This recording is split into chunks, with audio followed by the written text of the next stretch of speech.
سامعین السلام علیکم، خوش آمدید۔ قرآنی سوروں کی معرفت کی اس سیریز میں آپ سبھی کا ایک بار پھر سے استقبال ہے، اور ہم بات کریں گے آج سورہ تکاثر کے بارے میں۔ ہم جانیں گے اس کا شان نزول، اس کی تاریخی اہمیت، اس کی الہامی وحی اور اس کے لازوال علم کے بارے میں۔ تو آئیے ان سب کا جائزہ لیں، اور ایک بار پھر اس میں ہماری مدد کر رہی ہیں ذاکرہ تفسیر فاطمہ رضوی۔ السلام علیکم آپا۔ علیکم السلام ورحمۃ اللہ وبرکاتہ۔ آپا، جیسے اکثر ہم آپ سے پہلا سوال یہی کرتے ہیں کہ آپ ہمیں بتائیں سورہ تکاثر کے کیا معنی ہیں، یہ کہاں نازل ہوا، اس کی کتنی آیتیں ہیں، اس کا شان نزول کیا تھا جس وقت یہ نازل ہوا؟ اعوذ باللہ من الشیطان الرجیم، بسم اللہ الرحمن الرحیم، وبہ نستعین وہو خیر وناصر ومعین۔ سورہ تکاثر جو کہ مکی سورہ ہے اور اس میں کل 8 آیات ہیں۔ یہ سورہ ان لوگوں کے لیے نازل ہوا ہے جو ایک دوسرے کے مقابل میں خود پر فخر کرتے تھے۔ اچھا، ٹھیک۔ اور اس سورہ کو اس طرح سے بیان کیا گیا ہے، اس کی شان نزول کو، کہ عرب کے کچھ قبیلے ایسے بھی تھے جو اپنے مال پر، اپنی دولت پر، اپنے حسب و نسب پر اور اپنے خاندان کے افراد کی زیادتی پر ناز کرتے تھے۔ اچھا، غرور تھا ان کو کہ ہمارے خاندان کے لوگ تو بہت زیادہ ہیں، ہے نا۔ اور بعض اوقات ان کی حالت یہ ہوا کرتی تھی کہ اپنے خاندان کے لوگوں کی تعداد پہ ناز کرنے کے لیے وہ قبرستان جاتے تھے اور اپنے آباء و اجداد کی قبروں کو گنتے تھے، اور گن کر پھر فخر کرتے تھے کہ دیکھو ہمارے تو اتنے سارے تھے اور اتنے سارے مر گئے اور اتنے سارے ہمارے ابھی بھی ہیں۔ تو یہ فخر جو وہ کر رہے ہیں، یہ مباحات وہ جو کر رہے ہیں، غرور کر رہے ہیں، ان کے لیے سورہ نازل ہوا ہے کہ دیکھو ان کو کہ وہ جو قبروں میں چلے گئے ہیں ان پر یہ فخر کرتے ہیں۔ ان کی حالت کو دیکھتے ہوئے نہج البلاغہ میں امیر المؤمنین علی ابن ابی طالب علیہ الصلاۃ والسلام نے خطبہ نمبر 221 میں بہت خوبصورت بات کہی کہ ان کو دیکھو کہ یہ کیسے لوگ ہیں، کہ یہ ان بوسیدہ ہڈیوں پر فخر کر رہے ہیں کہ جن کا اب کوئی وجود نہیں ہے، اور ان کی زیارت کیسی زیارت ہے، قبروں کی زیارت ان کی کیسی زیارت ہے جو بے معنی ہے، اور اس میں کسی طرح کا کوئی درس یہ حاصل نہیں کرتے ہیں۔ اور اگر یہ قبروں پر جا کر وہاں سے کچھ حاصل کریں، درس حاصل کریں، اپنے اندر کچھ تبدیلی لانے کی کوشش کریں، تب تو فخر بنتا ہے کہ ہاں ٹھیک ہے ہم قبرستان گئے، اس کے بعد ہم سدھر گئے، ٹھیک۔ لیکن یہ تو قبرستان میں جا کے قبروں کو گن کر اپنے اوپر ناز کر رہے ہیں کہ ہمارے تو اتنے سارے آباء و اجداد تھے۔ ابن ابی الحدید معتزلی شرح نہج البلاغہ لکھتے ہوئے وہ کہتا ہے کہ میں خدا کی قسم کھا کے کہتا ہوں کہ 50 سالوں میں نے مولا کے یہ خطبے کو 1000 مرتبہ پڑھا، اور ہر بار مجھے مولا کی باتوں میں نئی بات نظر آئی، ہر بار میرے جسم میں ایک الگ سا لرزہ پیدا ہوتا تھا، ایک الگ سا خوف پیدا ہوتا تھا کہ ہم بھی قبروں میں جانے والے ہیں، مجھے بھی عبرت حاصل ہوتی تھی اس خطبے کے ذریعے سے۔ تو مولا نے بھی ان لوگوں کو اس طرح سے بیان کیا کہ یہ بوسیدہ ہڈیوں پہ ناز کرنے والے لوگ تھے، کبھی اپنے مال پر ناز کرتے تھے، کبھی حسب و نسب پر ناز کرتے تھے، لہٰذا یہ ان لوگوں کے لیے نازل ہوا ہے۔ اور اللہ نے پھر اس سورے میں ان لوگوں کی حالت بھی بتائی ہے کہ اے ناز کرنے والوں، فخر کرنے والوں، ایک دن تمہیں جہنم کو دیکھنا ہے، اور پھر تم جہنم کو اپنی آنکھوں سے باقاعدہ دیکھو گے، اور ایک دن وہ بھی آئے گا جب تم سے نعمتوں کے بارے میں سوال کیا جائے گا۔ اب تکاثر کے کیا معنی ہیں؟ تکاثر کا وہی معنی حسرت، یاس، فخر، مباحات، اس کا معنی ہے۔ جی آپا، یہ بتائیں کہ اگر ہم سورہ تکاثر مطلب تلاوت کرتے ہیں تو دنیا میں ہمیں اس کے کیا فوائد حاصل ہو سکتے ہیں اس کی تلاوت کے بعد؟ سورہ تکاثر کے اگر ہم فضائل کو دیکھیں نا تو بے شمار فضائل بیان کیے گئے۔ میں 2 سے 3 آپ کی خدمت میں عرض کروں کہ سب سے پہلا یہ کہا گیا کہ اگر کوئی انسان دوشنبے کو یعنی منڈے کو، یا پھر چہارشنبے کو، چہارشنبہ کہتے ہیں بدھ کو، ٹھیک، یا منڈے یا وینسڈے، اگر وہ انسان اس سورے کو 40 مرتبہ پڑھتا ہے تو پھر اسے ایسی عظیم چیزیں ملتی ہیں، حاصل ہوتی ہیں کہ جس کے بارے میں اس نے کبھی سوچا بھی نہیں ہوگا۔ مثال کے طور پہ کوئی نعمت ملے گی، کوئی رزق ملے گا، کوئی ایک بڑا بزنس کا اس کے ساتھ کوئی ڈیل کرنے والا اسے مل جائے گا، یعنی کہیں نہ کہیں سے اس کو چھپے ہوئے خزانے نصیب ہوں گے، پہلا فائدہ۔ دوسری چیز 40 ٹائمز پڑھنا ہے، 40 ٹائمز پڑھنا ہے، یا منڈے یا کوئی بھی ٹائم پہ، ٹھیک۔ دوسری حدیث امام صادق سے ہے، مولا فرماتے ہیں کہ اگر کوئی انسان تنہائی میں بیٹھ کر اس سورے کو 22 مرتبہ 22 ٹائمز پڑھے اور پھر اس کے بعد 100 مرتبہ صلوات پڑھ لے اور پھر وہ اپنی حاجت کو طلب کرے تو اس کی حاجت رد نہیں ہوگی. سبحان اللہ. پھر اس کے بعد کہا گیا کہ اگر کسی کے سر میں درد ہو تو کوئی انسان اس کے سر پر ہاتھ رکھ کر سورہ تکاثر کی تلاوت کر کے دم کر دے تو سر کا درد ختم ہو جائے گا. یا اگر کوئی نہیں اویلیبل ہے تو وہ خود ہی اپنے سر پہ ہاتھ رکھ کے سورہ تکاثر کی تلاوت کرے تو اس کے سر کے درد میں کافی کمی ہو جاتی ہے. پھر اس کے بعد رسول اللہ نے ایک مرتبہ اپنے اصحاب سے یہ کہا کہ کیا تم میں سے کوئی ایسا ہے جو روزانہ 1000 آیات کی تلاوت کرے؟ تو صحابی نے کہا یا رسول اللہ ایسا کون ہے کہ جو روزانہ 1000 آیات کی تلاوت کر سکتا ہے؟ تو نبی نے کہا کہ اگر کوئی سورہ تکاثر کو دن میں ایک بار پڑھ لیتا ہے تو اس کو ایسا اجر ملتا ہے کہ جیسے اس نے قرآن کی 1000 آیات کی تلاوت کی ہے. یہ ایسے خوبصورت فائدے ہیں جو ہمیں تقریباً 3 منٹ میں حاصل ہو جائیں گے. 8 آیات ہے، وہ بھی بہت مختصر سی چھوٹی سی آیات ہے. مشکل سے 3 منٹ لگے گا. 3 منٹ میں اتنا کچھ اگر ہمیں حاصل ہو رہا ہے تو یہ ہماری بدبختی ہے کہ ہم اس سے دور ہیں. بالکل. جی آپا، یہ تو رہے دنیاوی فوائد جو آپ نے بتائے، اینڈ آئی ایم شیور کہ ہمارے ناظرین انشاءاللہ اسے ضرور عمل میں لائیں گے. آخرت میں کس طرح ہمیں یہ سورہ کام آئے گا، ہمارے لیے کس طرح یہ ڈھال بنے گا یا کس طرح ہماری مدد کرے گا؟ اس سورہ کے سلسلے سے سب سے پہلی جو خوبصورت حدیث ہے وہ یہ کہ نبی کریم نے فرمایا کہ اگر کوئی اس سورہ کو ایک بار پڑھ لیتا ہے تو ایسا ہے کہ اس نے ملکوت کا شکر ادا کیا. یعنی عالم ملکوت میں جتنے بھی لوگ ہیں ہر ایک کا اس نے شکر ادا کیا، اتنا اس کو اجر دیا جائے گا. دوسری حدیث میں فرمایا کہ اگر کوئی انسان سورہ تکاثر کو سونے سے پہلے رات میں خلوص نیت کے ساتھ پڑھ لے تو پروردگار عالم اس کے نامہ اعمال میں 70,000 حسنات کو لکھتا ہے، اس کے 70,000 گناہوں کو معاف کر دیتا ہے، اس کے 70,000 درجات کو بلند کرتا ہے. اور پھر اس کے بعد فرمایا کہ اگر کوئی اس سورے کو روزانہ رات میں سونے سے پہلے پڑھتا ہے تو ان تینوں کے علاوہ، یہ 3 جو فائدے ہیں، اس کے علاوہ اللہ اس کو اپنے پڑوسی کا، اپنے رشتہ داروں کا اور اپنے دوستوں کا شفیع بنا دے گا. یعنی وہ شفاعت کرنے والا، بے شک وہ شفاعت کرنے والا بن جائے گا اور منکر نکیر کی سختی اس پر آسان کر دی جائے گی. کتنا فائدہ ہے. 8 آیات میں کبھی کبھی حیرت میں آتی ہوں کہ اللہ تو کتنا کریم ہے، تو کتنا رحیم ہے. تیرا بندہ ایک مختصر سا عمل کرے گا اور تو اتنا زیادہ فراوان اجر دے گا. اس کی کرامت پر کبھی کبھی نا گریا ہوتا ہے، آنکھوں سے آنسو بہ جاتے ہیں کہ وہ ہم سے اتنی محبت کرتا ہے اور ہم نے اسے فراموش کر دیا ہے. بخشش بار ٹرائی ہم لے نہیں رہے، اتنا آسان کر دیا ہے کہ مرنے کے بعد ہر طرح سے اللہ مدد کر رہا ہے. دنیا میں آخرت میں ہم ہی مشغول ہیں، راستے بھی دکھا دیے نا اس نے اپنے ہادیوں کے ذریعے سے. لہٰذا دوسرے مقام پر رسول اللہ نے فرمایا کہ اگر کوئی اس کی تلاوت کرتا ہے اس سورے کی تو پروردگار عالم اس کے حساب و کتاب میں آسانی کرے گا. اور خصوصی طور پر اس کی تلاوت کرنے کو کہا گیا جب بارش ہو رہی ہو. اچھا. بارش میں اگر وہ چل رہا ہے اور بارش کے پانی کو اس نے اپنے پیر میں محسوس کر لیا ہے، اس کے پیروں میں وہ بارش کا پانی لگ گیا ہے، اس موقع پر اگر کوئی سورہ تکاثر کی تلاوت کرتا ہے تو نبی فرماتے ہیں کہ اللہ اس کے گناہوں کو جلا دیتا ہے، اس کے سارے گناہ جلا دیے جاتے ہیں. لہٰذا تاکید کی گئی کہ جب بارش ہو رہی ہو تب یہ سورہ بارش میں اگر ہم چل رہے ہیں تو ضرور پڑھیں. پھر اس کے بعد امام صادق علیہ الصلوۃ والسلام کی ایک حدیث وارد ہوئی کہ مولا نے فرمایا کہ اگر کوئی انسان اس سورے کو واجب نماز میں پڑھ لے اسے 100 شہیدوں کا ثواب دیا جائے گا. اگر کوئی مستحب نماز میں پڑھ لے اسے 50 شہیدوں کا ثواب دیا جائے گا. اگر کوئی واجب نماز میں اس سورے کی تلاوت کرتا ہے تو وہ اس بات کا یقین رکھے کہ ملائکہ کی 50 صف اس کے ساتھ کھڑی ہے، وہ تنہا نہیں کھڑا ہے، وہ اکیلا کھڑا ہے. اس سورے کے اتنے زیادہ فوائد اور اتنی زیادہ فضیلت، یعنی جو سورہ الحمد کے بعد جو ہم سورہ پڑھتے ہیں اس کی جگہ سورہ تکاثر پڑھ لیں.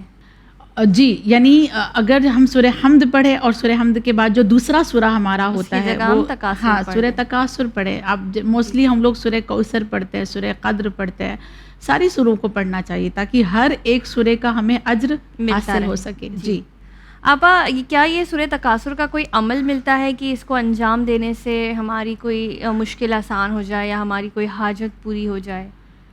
ایک عمل باپ کو بتایا گیا ہے بیٹے کے لیے, اگر یا بیٹا یا بیٹی اگر ان کے بچے مریض ہو جائیں, بیمار ہو جائیں, تو خصوصی طور پہ باپ کو کہا گیا کہ یہ عمل وہ انجام دے.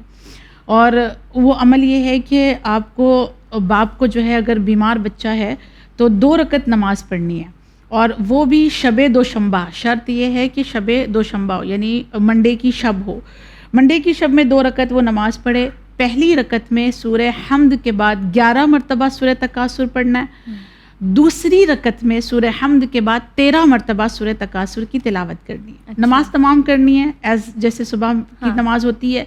تسبیح حضرت زہرا پڑھنے کے بعد سجدے میں جانا ہے. 100 مرتبہ صلوات پڑھنی ہے, اور 100 مرتبہ صلوات پڑھنے کے بعد اپنے بچے کے حق میں باپ کو دعا کرنی ہے. اور دعا کرنے کے بعد اس کو پھر نیت کرنی ہے اسی سجدے کے عالم میں کہ اللہ اگر اس نماز کے طفیل میرے بچے کو شفا حاصل ہو گئی تو میں عالم سجدہ میں 400 مرتبہ صلوات پڑھوں گا. تو انشاءاللہ اس کے بچے کو اللہ بہت جلد شفا دیتا ہے. ٹھیک. دوسرا عمل مرحومین کے لیے بیان کیا گیا, جیسے ہم موسٹلی نماز وحشت پڑھتے ہیں نا, تو یہ بھی ایک طرح سے نماز وحشت ہے. مرحومین کی قبر کی جو پہلی رات ہوتی ہے تو اس پہلی رات میں وارثین کو کہا گیا ہے, جو وارث بچ گئے ہیں وہ یہ نماز پڑھیں تو مرحوم کے لیے بہت آسانی ہو جاتی ہے. قبر کا راستہ اور فشار کا راستہ جو ہے ان کے لیے آسان ہو جاتا ہے.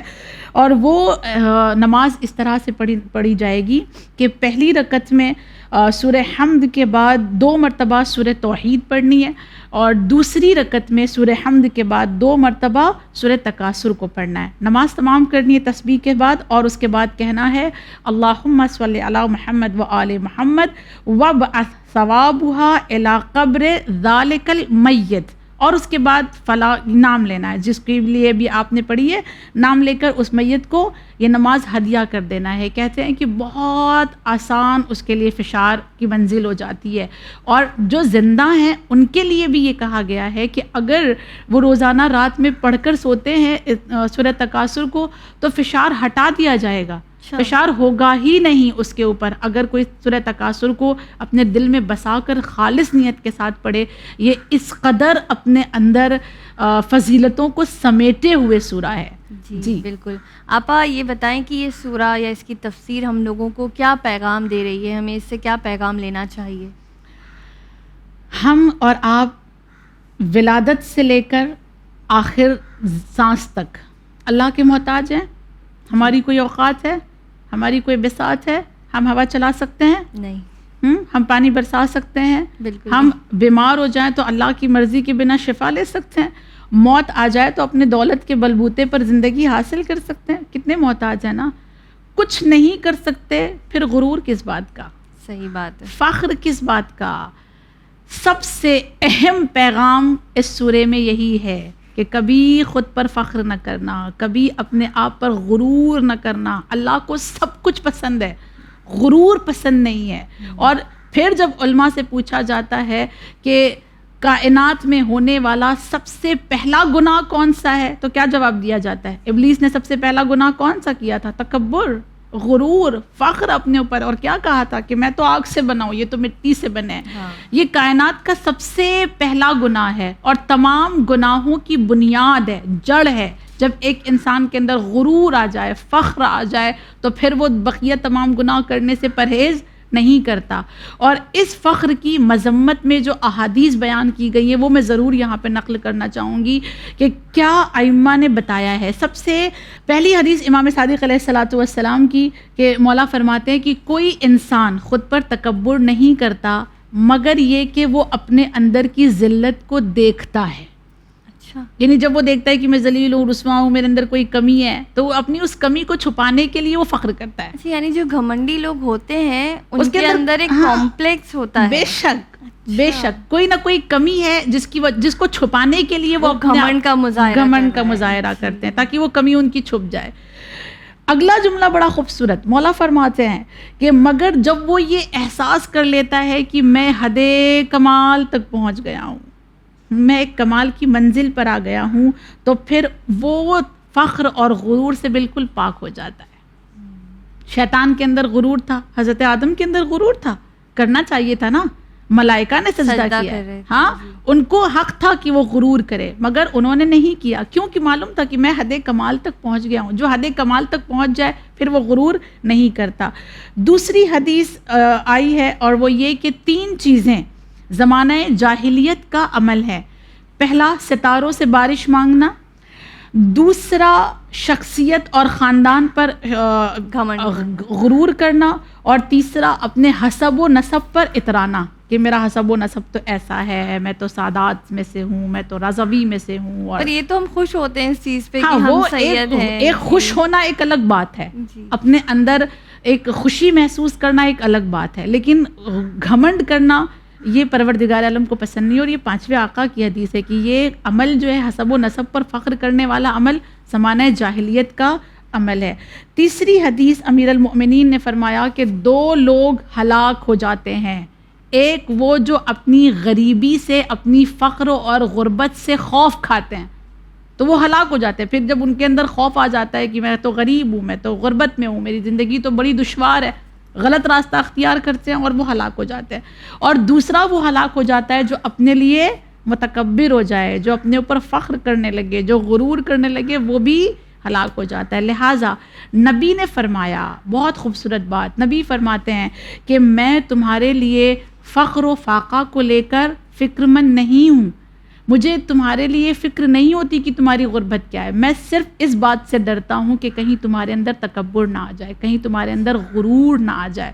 لہٰذا پہلا ہی پیغام اس سورے کا یہ ہے کہ کبھی انسان کو اکڑ کر نہیں کھڑے ہونا ہے. جو اعلیٰ ظرف ہوتے ہیں ہمیشہ جھک کے ملتے ہیں، صراحی سرنگوں ہو کر بھرا کرتی ہے پیمانے. کیا بات ہے. وہ کہتے ہیں نا کہ جو پیڑ پھلوں سے لدا ہوا ہوتا ہے وہ اکثر جھکا ہوا ہوتا ہے، بے شک، اور جو خالی ہوتا ہے وہ ایک دم سیدھی ٹہنی کی طرح اکڑا ہوا ہوتا ہے. جی بہت خوب آپا، جزاک اللہ. آپ سے ہم یہ جاننا چاہیں گے کہ اس سورے میں 2 آیتیں بہت ملتی جلتی ہیں. ہاں، ایک کہتی ہے علم الیقین اور ایک کہتی ہے عین الیقین. تو ان دونوں میں کیا فرق ہے؟ یقین کی منزلوں میں فرق ہے، کیا ڈفرینس ہے دونوں میں؟ ایک خوبصورت سا سوال ہے یہ، اور ایک بہت خوبصورت جواب امام باقر نے دیا ہے. مولا نے جب فرمایا لوگوں کے درمیان بیٹھ کر کہ کیا تم جانتے ہو کہ ایمان اسلام سے بلند ہے، تقوی ایمان سے بلند ہے، ٹھیک، اور اس کے بعد کہا کہ یقین تقوی سے بھی بلند ہے، ٹھیک.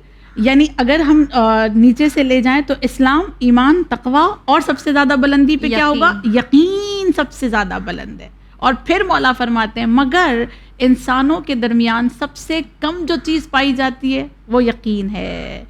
جب لوگوں نے پوچھا کہ مولا پھر وہ یقین کیا ہے جس کے بارے میں آپ بیان کر رہے ہیں، تو مولا فرماتے ہیں یقین اللہ پر توکل کرنے کا نام ہے، ایک، دوسرا اللہ کے سامنے سر جھکا دینے کا نام ہے، تیسرا قضائے الہی پر راضی رہنے کا نام ہے، اور چوتھا اپنے تمام کام کو اللہ کے سپرد کر دینے کا نام یقین ہے.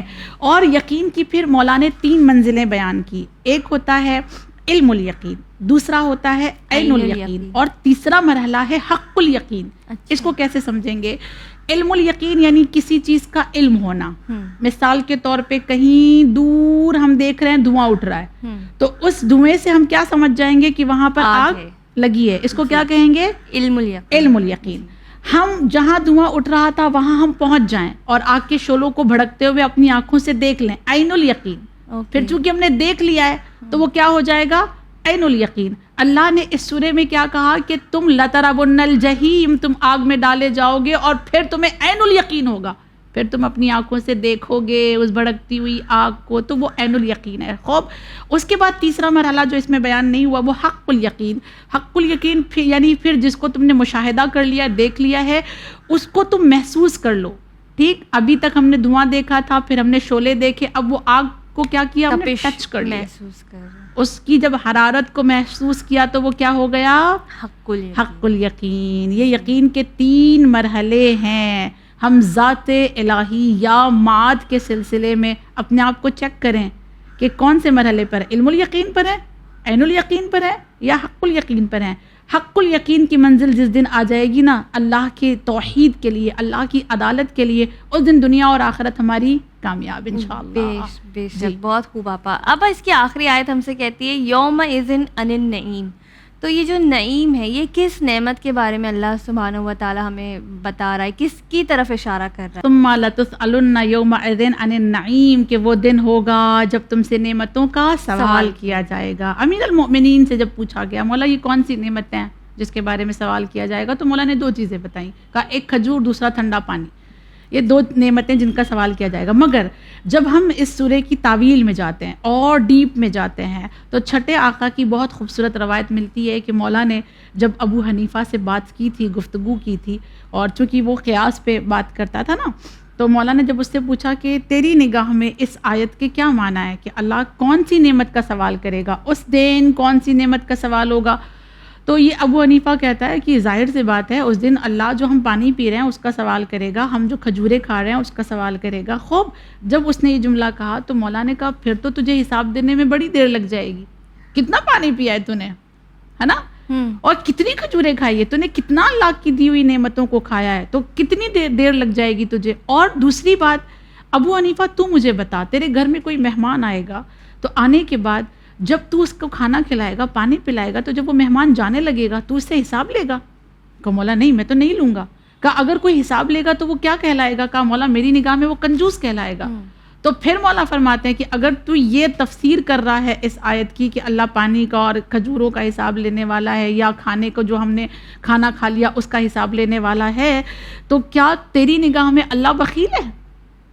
بالکل ایسا نہیں ہے۔ اب یہ حیران ہو کر کہتا ہے پھر مولا آپ بتا دینا وہ کون سی نعمت ہے جس کے لیے اللہ کہہ رہا ہے کہ اس دن، قیامت کے دن، اس نعمت کا سوال کیا جائے گا۔ سبحان اللہ، میری جان قربان میرے مولا پر، خوبصورت سا جواب دیا۔ مولا نے فرمایا وہ عن النعیم، وہ نعمت ہم اہل بیت ہیں، ہماری ولایت ہے۔ اللہ اس ولایت کے بارے میں، ہمارے بارے میں سوال کرے گا۔ اور جان لو کہ اللہ نے اس آیت میں جس نعمت کی بات کی ہے وہ نبی اور آل نبی ہیں، کیونکہ اللہ ہمارے ذریعے سے ہی تمہیں تمام نعمتیں عطا کرتا ہے۔ جی بہت اللہ کا شکر ادا کریں کہ ہم اہل بیت کے چاہنے والے ہیں، ہمارے پاس ولایت اہل بیت موجود ہے۔ خدا کا جتنا شکر ادا کیا جائے اتنا کم ہے۔ جی الحمدللہ، الحمدللہ، خدا کا شکر ہے۔ بہت بہت شکریہ آپا، جزاک اللہ۔ ایک اور بہترین ایپیسوڈ جو ہم لوگوں کے عقلوں پہ پڑے ہوئے تالوں کو کھولتا ہے، اور جس طرح ہم قرآن کو دیکھتے ہیں ایک دم ایک ظاہری طور سے، پھر ہمیں پتہ چلتا ہے کہ یہ وہ نہیں ہے جو ہم سمجھ رہے ہیں۔ ناظرین، اسی پیغام کے ساتھ کہ اس سورے کو ضرور اپنی زندگیوں کا حصہ بنائیں، تاکہ ہم لوگ آخرت کے دن ان لوگوں میں سے نہ ہوں کہ جنہوں نے قرآن کو فراموش کر دیا تھا، اور جب اللہ سبحانہ و تعالیٰ مغفرت بخشش بانٹ رہا تھا اور اس دن ہم ہاتھ خالی کھڑے ہوں۔ تو اسی لیے ہم آپ کے لیے ایسے سوروں کو لاتے ہیں چن کے کہ جو آپ کو دنیا میں بھی اور آخرت میں بھی فائدہ پہنچائیں۔ آپ دیکھتے رہیے چینل ون، مجھے دیجیے اجازت، شکریہ، خدا حافظ۔